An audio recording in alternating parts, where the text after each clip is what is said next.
આત્મસત્તારૂપ રહે તેના લક્ષણનું સ્વામિનારાયણ હરે સંવત 1880 ચૈત્રવદી 9મીને દિવસ સ્વામી શ્રી સહજાનંદજી મહારાજ શ્રી ગરડા મધ્યે દાદા ખાચરના દરબારમાં દક્ષિણાદે દ્વાર ઓરડાની ઓસરીએ ડોલિયા ઉપર ગાદી તંક્યા નંખાવીને વિરાજમાન હતા ને પોતાના મુખારવિંદની આગળ મુનિ તથા દેશ દેશના હરિભક્તની સભા ભરાઈને બેઠી હતી. પછી શ્રીજી મહારાજે પરમહંસને પ્રશ્ન પૂછ્યો છે, કોઈક સમામાં તો જીવ સુષુપ્તિમાં જાય છે ત્યારે અતિશય સુખ થાય છે, અને કોઈક સમામાં તો સુષુપ્તિમાં જાય છે તો પણ ઉદ્વેગ મળતો નથી. તેનું શું કારણ છે? એ પ્રશ્ન છે. પછી મોટા મોટા સંત હતા, તેમણે એ પ્રશ્નનું સમાધાન કરવા માંડ્યું, પણ યથાર્થ સમાધાન થયું નહીં. પછી શ્રીજી મહારાજ બોલ્યા છે, એ તો રજોગુણનું બળ વૃદ્ધિ પામી જાય છે. તે સુષુપ્તિમાં પણ તમોગુણ ભેળો રજોગુણનો વિક્ષેપ રહે છે, માટે સુષુપ્તિમાં પણ અસુખ રહે છે. માટે ગુણનો સંગ જ્યાં સુધી રહે ત્યાં સુધી કોઈ જીવ સુખ્યો રહે નહીં, અને જ્યારે આત્મસત્તા રૂપે રહે ત્યારે જ સુખી રહે છે. પછી મુક્તાનંદ સ્વામીએ પ્રશ્ન પૂછ્યો, જે આત્મસત્તા રૂપે રહે તેના શા લક્ષણ છે? પછી શ્રીજી મહારાજ બોલ્યા છે, શિવ બ્રહ્મા જેવા કોઈ સમર્થ કહેવાય નહીં. એ તો નારદ જેવાના પણ ગુરુ છે, અને એ જેવા બ્રહ્મ સ્વરૂપે વર્તે છે તેવું તો બીજાને વર્તવું કઠણ છે. તો પણ દેશ, કાળ, ક્રિયા, સંગ, મંત્ર, શાસ્ત્ર, દીક્ષા અને ધ્યાન એ 8 જો ભૂંડા થયા તો તેને યોગ્ય કરીને એ શિવ બ્રહ્મા જેવાને પણ અંતરમાં અતિશય દુઃખ થયું. માટે ગમે તેવો નિર્ગુણ હોય અને આત્મસત્તા રૂપે રહેતો હોય ને જો તેને ભૂંડા દેશકાળાદિકનો યોગ થાય તો તેને જરૂર અંતરમાં દુઃખ થાય. માટે મોટા પુરુષની બાંધેલ જે મર્યાદા તેને લોપીને કોઈ સુખી થતો નથી. માટે જેટલા ત્યાગી છે તેને તો ત્યાગીના ધર્મ પ્રમાણે વર્તવું, અને જેટલા ગ્રહસ્થ હરિભક્ત છે તેમને ગ્રહસ્થના ધર્મ પ્રમાણે વર્તવું, અને જેટલી બાઈઓ હરિભક્ત છે તેને બાઈઓના ધર્મ પ્રમાણે વર્તવું. અને જો તે થકી ઓછું વર્તે તો પણ સુખ ન થાય, અને જો તે થકી અધિક વર્તે તો પણ સુખ ન થાય. શા માટે? જે પરમેશ્વરના કહેલ જે ધર્મ તે પ્રમાણે જ ગ્રંથમાં લખ્યું હોય તેમાં કોઈ રીતે બાધ આવે એવું ન હોય, ને સુખે પડે એવું હોય, ને તેથી ઓછું અધિકું કરવા જાય તે કરનારો જરૂર દુઃખી થાય.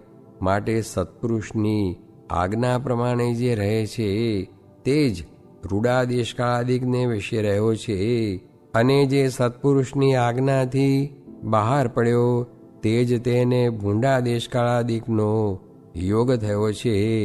માટે સત્પુરુષની આજ્ઞાને વિશે વર્તે છે તે જ આત્મસત્તા રૂપે વર્તે છે. ઇતિ વચનામૃતમ. એ રીતે ગરડા મધ્ય પ્રકરણનું 51મું વચનામૃત જે તે થયું. મોટા શેરનું સેવન તથા અધિકાર તથા ધનનો પ્રસંગ એ આદિક જીવને બગાડવાના હેતુ છે, માટે સમજી રાખવો. સ્વામિનારાયણ સ્વામીએ વાત કરી જે છેલ્લા પ્રકરણના 35ના વચનામૃતમાં કહ્યું છે, જે 6 લક્ષણે યુક્ત સંત હોય તેની સેવા કરે ભગવાનની સેવાનું ફળ થાય છે, ને તેનો દ્રોહ કરે ભગવાનના દ્રોહનું પાપ લાગે છે. માટે આજ તો બહુધા આખો સત્સંગ એવો છે. સ્વામિનારાયણ સ્વામીએ વાત કરી જે બ્રહ્મવેતાને મતે તો વેદનો માર્ગ જે વિધિ નિષેધ તે પણ ગણતીમાં નથી, એમ જળ ભરતે રહુગણને કહ્યું. એની સમજણમાં તો આત્મા ને પરમાત્મા એ બે જ વાત રાખવી એમ કહ્યું, ને તે ઉપર છેલ્લા પ્રકરણનું છેલ્લું વચનામૃત વંચાવ્યું, ને બોલ્યા જે આ વચનામૃતમાં પણ આત્મા ને પરમાત્મા એ બે વાતનો વેગ લગાડી દેવો એમ મહારાજનો સિદ્ધાંત છે. સ્વામિનારાયણ હરે સ્વામીએ વાત કરી જે સર્વ સાધન કરતાં સંગ બળવાન છે, કેમ જે સંગ થકી સર્વ વાત થાય છે, પણ સંગ વિના કોઈ કામ થતું નથી. માટે સર્વમાં પ્રથમ સંગ મુખ્ય છે. ને મોક્ષનો માર્ગ પણ સંગ થકી સમજાય, ને વ્યવહાર માર્ગ પણ સંગ થકી આવડે છે. માટે સંગની બરોબર કોઈ સાધન નથી. દેશકાળાદિક 8 કહેવાય છે, તેમાં પણ સંગને મુખ્ય કહે છે. તથા 9 પ્રકારની ભક્તિમાં પણ શ્રવણ ભક્તિને મુખ્ય કહી છે, તે પણ સંગ થકી આવે છે. અને શિક્ષાપત્રીમાં પણ નિત્ય પ્રત્યે સાધુનો સમાગમ કરવો એમ કહ્યું છે. ને વચનામૃતમાં પણ સંગનું અધિકપણું બહુ ઠેકાણે કહ્યું છે. માટે સર્વશાસ્ત્ર સત્પુરુષનો સંગ કરવાનું પ્રતિપાદન કરે છે. તે સંગ કરવો, તેમાં પણ જેવા પુરુષનો સંગ થાય તે થકી તેવો સમાસ થાય છે. ને સર્વદેશી પુરુષનો સંગ થાય તો સર્વદેશી જ્ઞાન પ્રાપ્ત થાય છે. ને એકદેશી સંગ થકી સર્વ જ્ઞાન પમાય નહીં. કેમ જે ધર્મ, જ્ઞાન, વૈરાગ્ય, ભક્તિ, મહિમા આદિકમાંથી જેને જે અંગ મુખ્ય હોય તેના સંગ થકી તે વાત સમજાય, અને સર્વે અંગ સંપૂર્ણ હોય તેના સંગથી સર્વે વાત સમજાય છે. માટે સર્વદેશી સંગ મળવો બહુ દુર્લભ છે. અને સંગ કરવો, તેમાં ગુરુની શુદ્ધિ 3 પ્રકારની જોવી. તેની વિકતિ જે એક તો તેનું પંડનું વર્તન હોય તેનો તપાસ કરવો, બીજું તેણે જેને સેવ્યા હોય તેનું સામર્થ્ય જોવું, અને ત્રીજું તેના સંગ થકી જે થયા હોય તેને જાણવા એમ તપાસ કરવો. સ્વામિનારાયણ હરે સ્વામીએ વાત કરી જે સત્ય, હિત ને પ્રિય એવું વચન બોલવું, ને ઉપેક્ષા રહિત બોલવું, પણ આગ્રહથી વચન કહેવું નહીં. સ્વામિનારાયણ હરે સ્વામીએ વાત કરી જે નવરાશ હોય ત્યારે ભગવાનની મૂર્તિને લઈને બેસવું, ને તે મૂર્તિ તે શું છે? ભગવાનની કથા, વાર્તા અને ધ્યાન એ ભગવાનની મૂર્તિ છે. ને દેહ હોય ત્યાં નિદ્રા, કામ, સ્વાદ, લોભ એ સર્વે દેહ ભેળા હોય. માટે તેને તો દેહ ભેળા જ કરી રાખવા. ને કોઈ વ્યસન રાખે છે અફીણનું, હોકાનું, સ્વાદ રાખે છે, લોભ રાખે છે, એ સર્વે સુખ જેવા જણાય છે, પણ એ તો દેહને દુઃખ દે એવા છે. સ્વામિનારાયણ હરે સ્વામીએ વાત કરી જે આમાં રહીને વર્તમાન ન પાડે કેવું કહેવાય? વળી વર્તમાન દીવા જેવા પાડે, ને મંદિર, આચાર્ય ને મોટા સાધુનું ખોદે, એથી ભૂંડો કોણ? એ તો ઓલ્યાથી પણ ભૂંડો.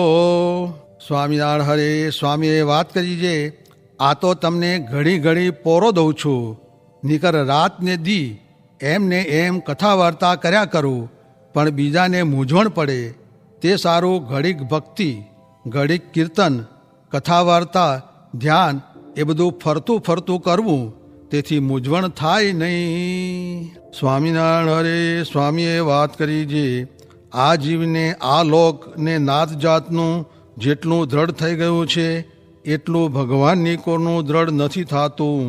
તે તો જો પાકો વિચાર કરે તો થાય. તે ઉપર એક સાધુએ પૂછ્યું જે એવો વિચાર ક્યારે થશે? તો કહે જો એવો ખપ હોય ને કરવા માંડે તો થાય. તે ઉપર વાત કરી જે એક દી મહારાજ કહે ભાઈ કોઈ એક દી આખો ને એક રાત આખી જો અખંડ ભજન કરે તો તેને ભગવાન દેખાય. પછી એક ભક્તે દી આખો ભજન કર્યું ને રાતે કરવા માંડ્યું, તે નિદ્રા આવવાની થઈ, એટલે ઘંટીએ દળીને પણ આખી રાત ભજન કર્યું, પછી તેને ભગવાન દેખાણા.